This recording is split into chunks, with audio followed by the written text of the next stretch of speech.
ద్వితీయోపదేశ కాండము 16వ అధ్యాయము 15వ వచనాన్ని జ్ఞాపకం చేసుకుందాం.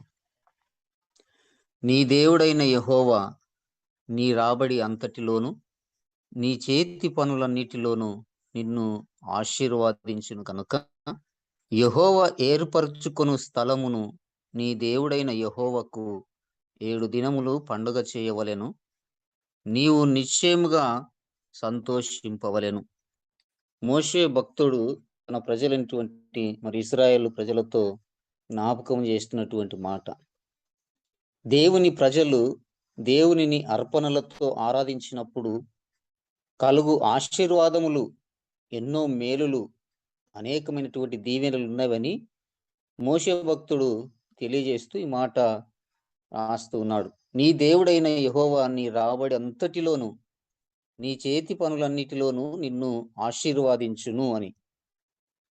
దేవుడు తన ప్రజలను ఆశీర్వదించాలని ఆశ కలిగి ఉన్నప్పుడు మనం ఎలాంటి జీవితాన్ని జీవించాలి, దేవుని చేత ఆశీర్వాదాలు పొందుకోవాలనుకుంటే, దేవుడు మనల్ని హెచ్చించాలంటే తగిన కాలమున తగిన సమయమున దేవుని చేత బహు దీవెనలు మనం పొందుకోవాలంటే మనం చేయవలసినటువంటి పనులు ఏమిటి?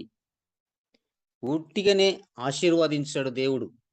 లేకపోతే దేవా నన్ను దీవించు, నన్ను ఆశీర్వదించు, నాకు కావలసిన ఈవులన్నీ కూడా నాకు అనుగ్రహించు అని అడిగితే ఇవ్వడు. కానీ దానికి తగినట్టుగా మనం కూడా జీవించినప్పుడు దేవుడు తగిన కాలమందు మనల్ని హెచ్చిస్తాడు, అనేక ఆశీర్వాదముల చేత మనల్ని నింపుతాడనే సత్యాన్ని నేను జ్ఞాపకం చేస్తాను.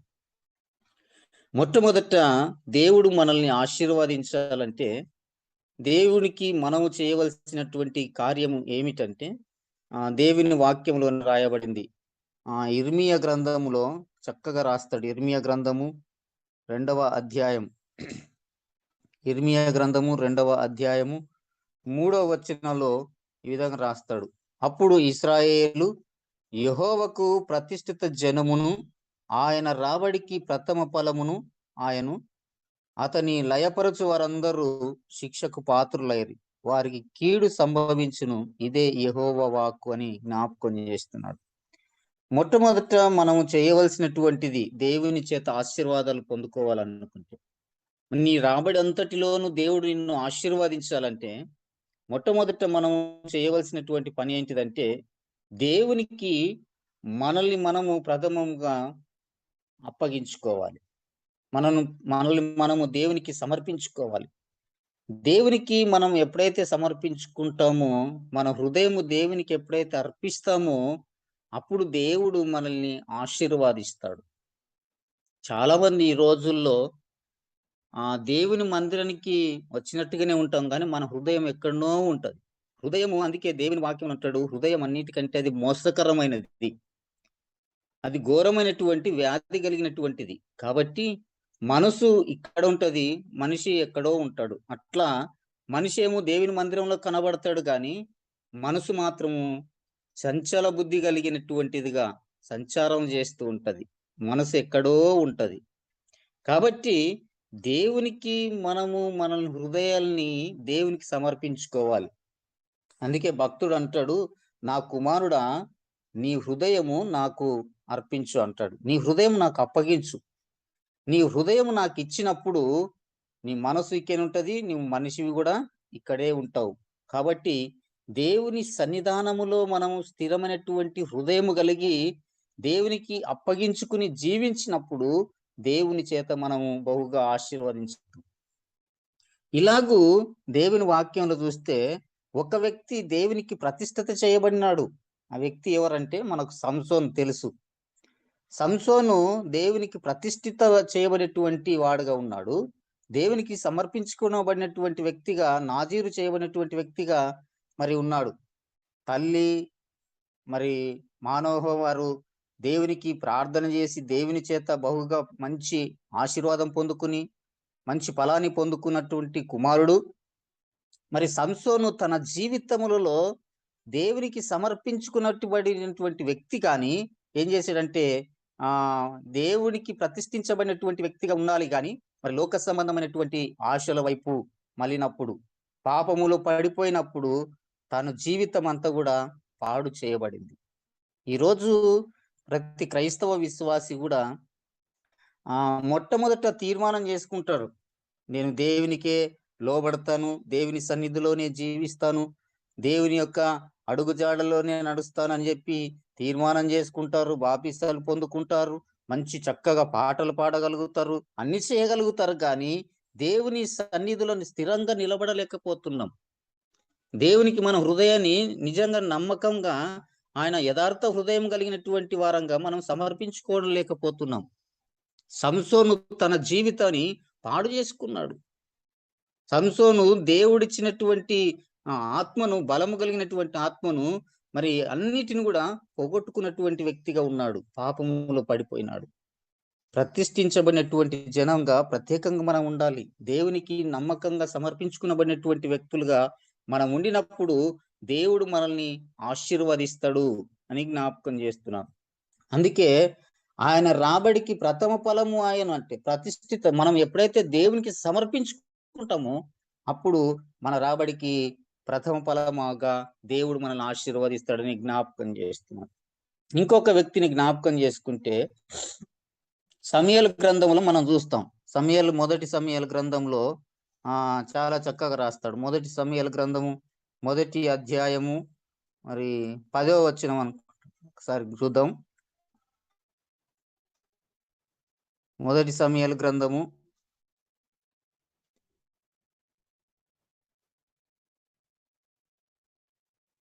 28వ వచనం. మొదటి అధ్యాయం, మొదటి సమూయేలు గ్రంథం మొదటి అధ్యాయం 28వ వచనం.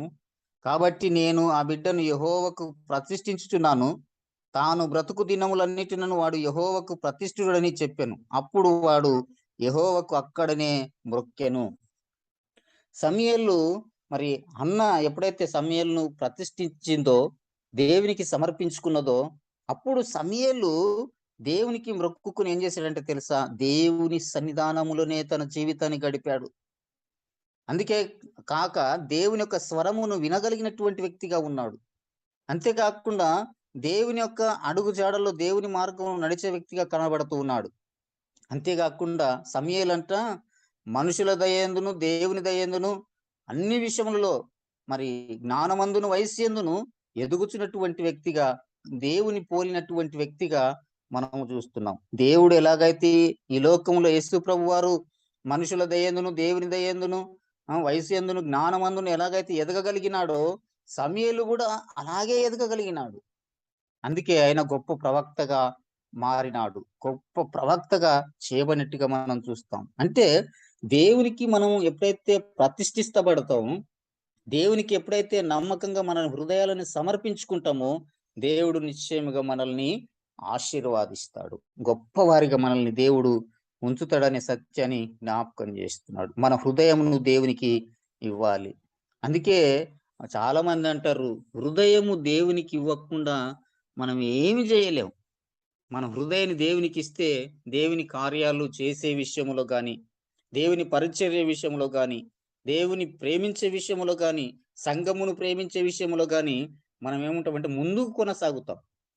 ఎప్పుడైతే మన హృదయం దేవునికి ఇవ్వలేదో, హృదయం దేవునికి ఇవ్వకపోతే మన అంతలో చెడు తలంపులు, చెడు ఆలోచనలు, నేనెందుకు చేతులే, నాకేం పట్టిందిలే, దేవుని మందిరం విషయంలో కూడా ఆలోచన లేని విషయాలు కలిగి మనం జీవిస్తూ ఉంటాం. కాబట్టి మన హృదయమును దేవునికి ప్రతిష్ఠించుకోవాలి.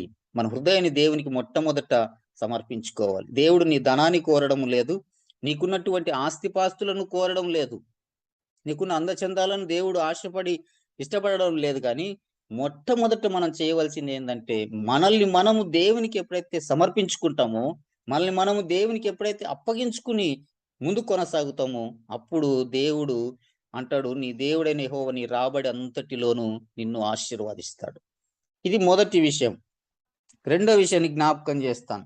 హగ్గయి గ్రంథము మొదటి అధ్యాయములో, హగ్గయి గ్రంథం మొదటి అధ్యాయము 2వ వచనంలో ఈ విధంగా రాస్తాడు, సమయం ఇంకా రాలేదు, యెహోవా మందిరమును కట్టించుటకు సమయం ఇంకా రాలేదని ఈ జనులు చెప్పుచున్నారే అని జ్ఞాపకం చేస్తున్నాడు.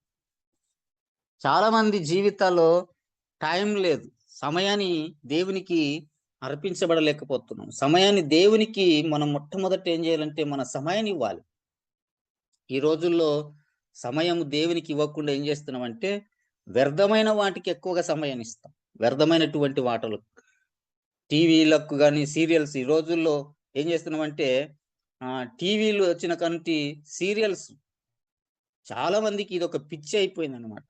బైబిల్ని పక్కన పెడతాం, బైబిల్ను ధ్యానం చేయం, దేవుని వాక్యానికి సమయం ఇవ్వం, ప్రార్థన జీవితానికి సమయం ఇవ్వం, దేవునితో సహవాసం చేసే సమయం లేదు, దేవునితో మాట్లాడే సమయం మనం గడపలేకపోతున్నాం. కాబట్టి వ్యర్థమైన వాటికి సమయాన్ని ఎక్కువగా ఇస్తున్నాం. ముసలమ్మ ముచ్చట్లు పెట్టడానికి సమయం ఉంటుంది, వాళ్ళ గురించి వీళ్ళ గురించి చెప్పుకోవడానికి మాట్లాడుకోవడానికి సమయాన్ని ఎక్కువ కల్పిస్తున్నాం. వ్యర్థమైనటువంటి ఆలోచనలు కలిగి ఉంటాం, వ్యర్థమైనటువంటి తిరుగుడులకు సమయాన్ని ఇస్తాం. కానీ దేవునికి మొట్టమొదట మనం సమయాన్ని ఇస్తున్నామా? దేని విషయంలో కానీ వివాహాలు చేస్తున్నటువంటి సమయంలో మనం లోక సంబంధంగానే ఆలోచన చేస్తాం. కానీ దేవా, మరి నేను నా కుటుంబంలో వివాహం చేయాలనుకున్నాను, నా కుటుంబ వివాహ కార్యక్రమాన్ని మీరు నడిపించండి తండ్రి అని దేవుని మీద ఆధారపడి దేవునికి సమయాన్ని ఇవ్వం మనం. ఇంకా ఏ కార్యక్రమాలైనా సరే దేవునికి మాత్రం సమయాన్ని మొట్టమొదటగా మనం ఇవ్వకుండా మన సొంత జ్ఞానమును బట్టి, మన సొంత ఆలోచనను బట్టి, మన సొంత కార్యాలను బట్టి మనం ముందు కొనసాగుతుంటున్నాం. అలాంటప్పుడు దేవుడు మనల్ని ఎట్లా ఆశీర్వదిస్తాడు? అందుకే అంటాడు, ఇక్కడ ఏమంటాడంటే, మనం సమయం ఇంకా రాలేదు యెహోవా మందిరమును కట్టించుటకని జ్ఞాపకం చేస్తున్నాడు. మరి ఏమంటాడంటే, మందిరాలు పాడైపోతున్నాయి, మందిరాల కొరకు ప్రార్థన చేసేవారు, సమయాన్ని గడిపేవారు లేరు. ఈ రోజుల్లో అనేకులు మత ఛాందసవాదులు మరి దేవుని ప్రజలను హింసిస్తున్నారు. దేవా, మా బిడ్డలను రక్షించునైనా, నా బిడ్డలకు మారు మనసు దయచే ప్రభు అని ప్రార్థన చేసేవారు లేరు, న్యాయం కోసం నిలబడేవారు లేరు. ఈ రోజుల్లో చాలా మంది జీవితంలో సమయాన్ని దేవుని సన్నిధిలో గడపలేక దేవునితో సహవాసం చేయలేకపోతున్నారు. కాబట్టి మన సమయాన్ని దేవునికి మనం ఇవ్వవలసినటువంటి వారమై ఉన్నాం. మొట్టమొదట మనల్ని మన హృదయాన్ని దేవునికి సమర్పించుకోవాలి. రెండోదిగా ప్రథమముగా మొట్టమొదటగా మన సమయాన్ని దేవునికి కేటాయించాలి. ప్రతి విషయంలో కూడా మన సమయాన్ని దేవునికి అర్పించుకోవాలి. సమయంలో దేవునితో సహవాసం చేయాలి.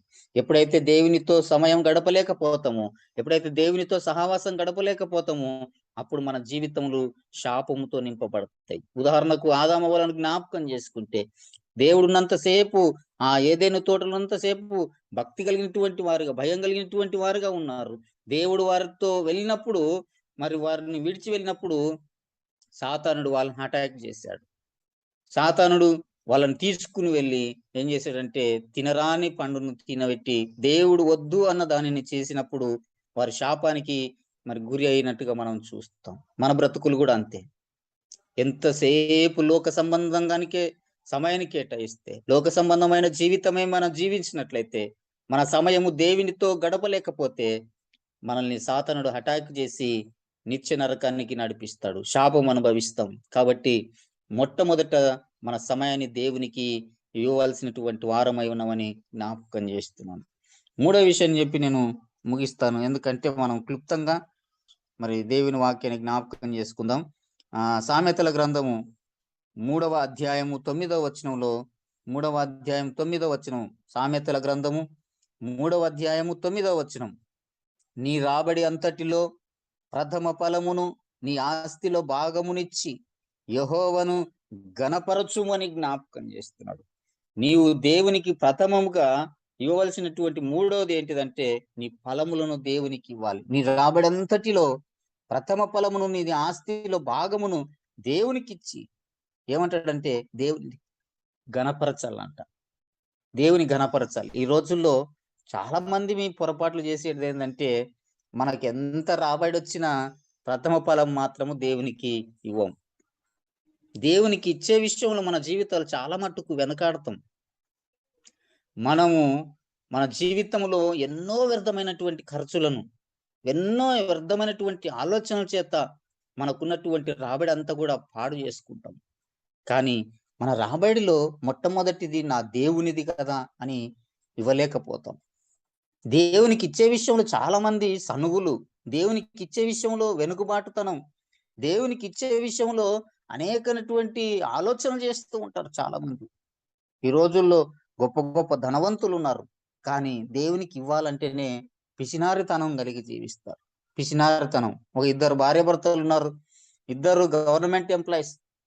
ఇద్దరు హెచ్ఎంస్ వాళ్ళు. Head masters. దాదాపు మస్తు రూపాయలు వాళ్ళకు.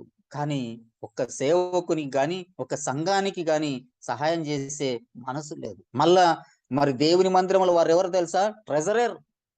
మళ్ళీ వాళ్ళు ఎవరు చెప్తారో తెలుసా? అప్పుడప్పుడు సమయం దొరికినప్పుడల్లా దేవుని వాక్యాన్ని బోధిస్తారు. దేవుని వాక్యాన్ని పంచుకుంటారు. దేవుని మందిరంలో మాత్రం అన్ని చెప్తాం కానీ మనకున్న దానిలో దేవునికి ప్రథమ ఫలమును ఇవ్వాలనే ఆలోచన మాత్రం, ఆశ మాత్రం లేదు. కాబట్టి దేవుని వాక్యం ఏమంటదంటే, నీవు దేవునికి ప్రథమముగా నీ ఫలమును ఇవ్వాలి.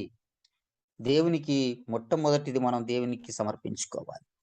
మనకొచ్చే జీతములో గాని, మనకున్నటువంటి పంట పొలములో గాని, మనకున్న దానిలో దేవునికి మొదటగా సమర్పించుకున్నప్పుడు దేవుడు మనల్ని నిశ్చయముగా ఆశీర్వాదిస్తాడు.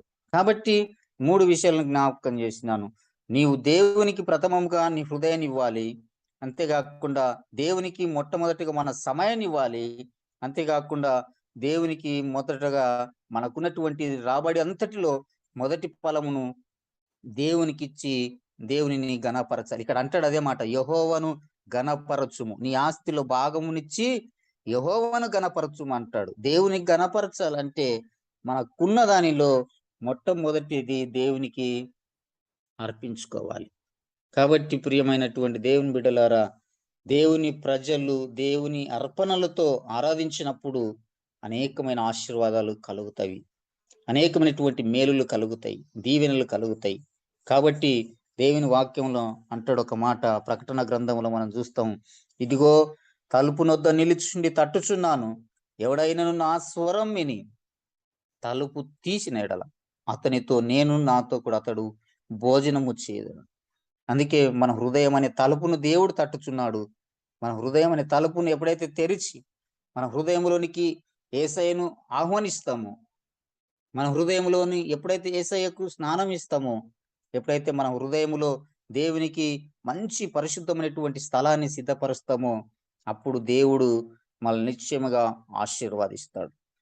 కాబట్టి మన హృదయాన్ని దేవునికి ఇద్దాం, మనకున్న సమయాన్ని దేవునితో గడుపుదాం, మనకొచ్చిన దానిలో దేవునికి మొదటిది ఇచ్చి దేవుని ఘనపరిచి దేవుని చేత అనేకమైన మేలులు, ఆశీర్వాదాలు పొందుకోవాలని జ్ఞాపకం చేస్తూ దేవుడి మాటలు దీవించి ఆశీర్వాదించునుగాక. ఆమేన్.